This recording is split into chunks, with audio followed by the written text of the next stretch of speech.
जय हिंद दोस्तों, मैं विमलेश यादव स्वागत करता हूं आपके अपने YouTube channel Vimlesh coaching classes में। मैं आशा करता हूं कि दोस्तों आप लोग एकदम स्वस्थ और मस्त होंगे। आप सभी लोग जानते हैं कि UPSSC पेट का एग्ज़ाम की डेट अनाउंस हो चुकी है। हिंदी जैसा कि दोस्तों पेट एग्ज़ाम में 15 मार्क्स की पूछी जाएगी। दोस्तों UPSSC पेट की हिंदी के सिलेबस में आपको संधि भी पढ़नी है और इस क्लास में हम आपको संधि की पहचान करने का सबसे बेस्ट मेथड बताएंगे ताकि आप किस शब्द में कौन सी संधि है आसानी से पहचान सकें। इस क्लास में दोस्तों हम लोग संधि की पहचान तो करेंगे ही, लेकिन उससे पहले ये देख लें कि संधि किसे कहते हैं या संधि के कितने भेद होते हैं।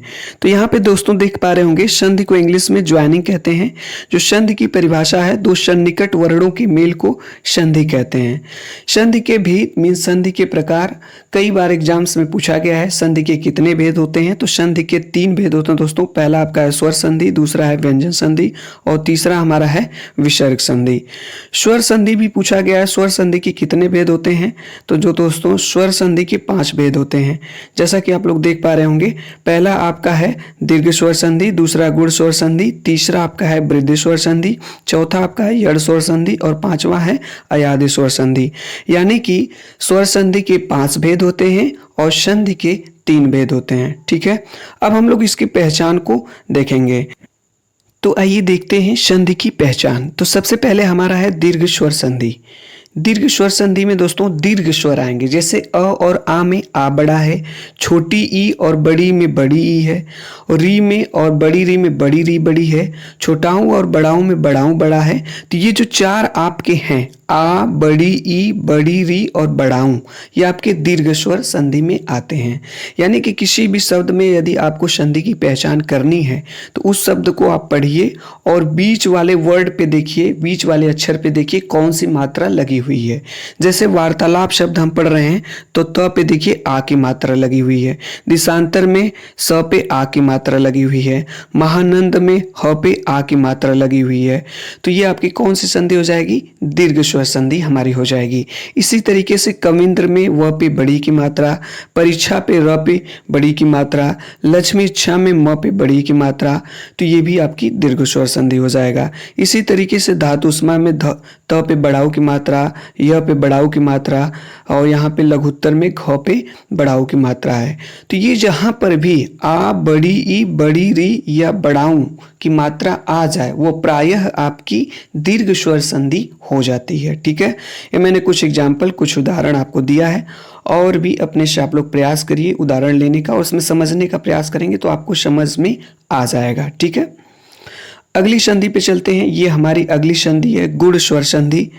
गुण स्वर संधि की पहचान होती है यदि कहीं पर भी ए की मात्रा और यहाँ पे देखिए ओ की मात्रा या अर या अल का भाव आए, वहाँ पे प्रायः मीन्स अधिकांशतः गुण स्वर संधि होगी। जैसे कुछ उदाहरण लेकर के हम लोग देखते हैं। पुष्पेंद्र में देखिए प पे ए की मात्रा, परमेश्वर में म पे ए की मात्रा, यथेष्ट में थ पे ए की मात्रा। तो जहाँ पर भी ए की मात्रा आ जाए, ओ की मात्रा आ जाए, अर या अल आ जाए, अगर ये सब आ जाए वहाँ पे हमारी गुण स्वर संधि होती है। जैसे परोपकार में देखिए ओ की मात्रा, महोत्सव में ओ की मात्रा, महोष्मा में ओ की मात्रा। ठीक है, तो ये सब आपकी गुण स्वर संधि में हो जाएगा। इसी तरीके से जब हम देवर्षि पढ़ रहे हैं तो अर आ रहा है, देखिए अर या अल का भाव आएगा तो वहाँ पे गुण स्वर संधि हो जाएगा। देवर्षि, सप्तर्षि, महर्षि, अर का सेंस मीन्स भाव आ रहा है, इसलिए हमारा वहाँ पे गुण स्वर संधि हो जाएगा। तो गुण स्वर संधि की सीधी सी पहचान है यदि किसी शब्द में ए, ओ, अर या अल अगर ये सब आ रहे हैं तो वहाँ पे अधिकांशतः गुण स्वर संधि होगी। ठीक है, नेक्स्ट अगले पे चलते हैं। वृद्धि स्वर संधि हमारा है। वृद्धि स्वर संधि दोस्तों जैसे आप देखेंगे गुण स्वर संधि में ए आ रहा था, ओ आ रहा था, अब उसमें गुण स्वर संधि में वृद्धि हो जाएगी तो इसमें ए आ जाएगा और औ आ जाएगा। यानी यदि किसी शब्द में बीच वाले वर्ड पे, सामान्यतः बीच वाले वर्ड पे ए की मात्रा आ जा या औ की मात्रा आ जा, वहाँ पे वृद्धि स्वर संधि हो जाएगी। जैसे कुछ उदाहरण लेकर के हम लोग देखते हैं। एकैक, यहाँ पे देखिए ए की मात्रा है, सदैव ए की मात्रा है, मतैक्य ए की मात्रा है, दंतोष्ट औ की मात्रा है, महौषध औ की मात्रा है, परमोदर्य, यहाँ पे भी औ की मात्रा है, तो इसलिए हमारे यहाँ पे वृद्धि स्वर संधि हो जाएगी, यानी ए की मात्रा और औ की मात्रा वृद्धि स्वर संधि में आ जाएगा। ठीक है, नेक्स्ट चलते हैं। अगला हमारा है यड़ स्वर संधि। ये हमारी है यड़ स्वर संधि। यड़ स्वर संधि देखे होंगे आप लोग, जो है इसको लिखने में यड़ को य से स्टार्टिंग हो रही है, इसलिए यदि य र ल व से पहले कहीं पर भी आधा अक्षर आ रहा है तो आपका यड़ स्वर संधि हो जाएगी, अधिकांशतः यड़ स्वर संधि होगी। जैसे यहाँ पे अत्यधिक है, यहाँ पे देखे होंगे य से पहले आधा अक्षर त है, इत्यादि में य से पहले आधा अक्षर त है, अत्याचार में य से पहले आधा अक्षर त है, स्वागत यहाँ पे देखिए व से पहले आधा अक्षर स है, अन्वित में व से पहले आधा अक्षर न है, अन्वेषण में व से पहले आधा अक्षर न है। ठीक है, मातृच्छा, मातृच्छा जो त्र होता है दोस्तों, ये संयुक्त स्वर में आता है और ये त्र शब्द जो होता है त हलंत प्लस र से बना होता है। ठीक है, इसलिए इसमें जो है त र से पहले जो है आपका आधा त लगा होता है त्र में। ठीक है, तो ये भी आपका यड़ स्वर संधि में हो जाएगा, मात्राज्ञा में भी और आपका इसी तरीके से पित्राज्ञा में भी हो जाएगा। ठीक है, ये आपका यड़ स्वर संधि हो जाएगा। तो यानी कि यड़ स्वर संधि में य र ल व से पहले अगर कहीं पर भी आधा अक्षर आ रहा है तो अधिकांशतः आपका यड़ स्वर संधि होगी वहां। अयादि स्वर संधि हमारा है।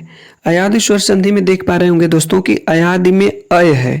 ठीक है, अयादि को लिखते समय अय का प्रयोग किया गया है, तो कहीं यदि कहीं पर भी अय, आय, अव, आव का भाव आए, मीन्स सेंस आए, या प्रायः 3 वर्ण वाले शब्द ये आपके अयादि स्वर संधि में होते हैं। जैसे भवन, भवन में देखे होंगे 3 वर्ण वाला शब्द है, ये पहला है। अगर भवन शब्द को प्रोनाउंस किया जाएगा, इसका उच्चारण किया जाएगा, तो देखिए भवन अव आ रहा है।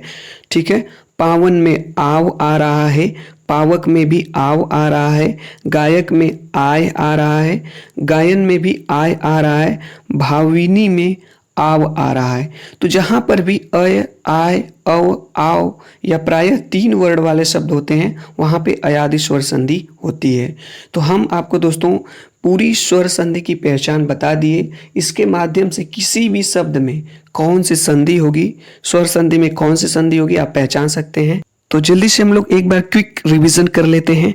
जैसा कि दोस्तों हम आपको बताए हैं कि दीर्घ स्वर संधि में, दीर्घ स्वर संधि में आपका आ, बड़ी ई, बड़ा ऊ और बड़ी री आ जाएगा। ठीक है, उसी तरीके से आपका दोस्तों अगर गुण स्वर संधि की बात किया जाए, गुण स्वर संधि की, तो गुण स्वर संधि में आपका जो है ए, ओ, अर या आपका अल आ जाएगा, यह आपका गुण स्वर संधि में हो जाएगा। ठीक है, इसी तरीके से अगर देखा जाए तो वृद्धि स्वर संधि में, तो वृद्धि स्वर संधि में हमारा जो है, वृद्धि स्वर संधि में हमारा अगर एक आय की मात्रा कहीं पे आ रही है या औ की मात्रा आ रही है तो हमारा वृद्धि स्वर संधि में हो जाएगा। ठीक है, उसी तरीके से यड़ स्वर संधि में हमने आपको बताया, यड़ स्वर संधि में य, र, ल और आपका व से पहले क्या आ जाएगा, आधा अक्षर आ रहा है, आधा अक्षर आ रहा है, तो वहां पे आपका यड़ स्वर संधि हो जाएगा। अयाद स्वर संधि आपने देखा है दोस्तों, अय, आय, अव, आव का भाव आए या प्रायः 3 वर्ण वाले शब्द आए तो वहां पे अयाद स्वर संधि होगी। तो दोस्तों उम्मीद है कि आपको ये क्लास अच्छी लगी होगी। इसलिए दोस्तों यदि आप लोग चैनल पे नए हैं तो चैनल को सब्सक्राइब अवश्य कर लीजिए और बेल आइकन को प्रेस करके ऑल पर क्लिक कर लीजिए ताकि आप तक क्लास का नोटिफिकेशन पहुंचता रहे।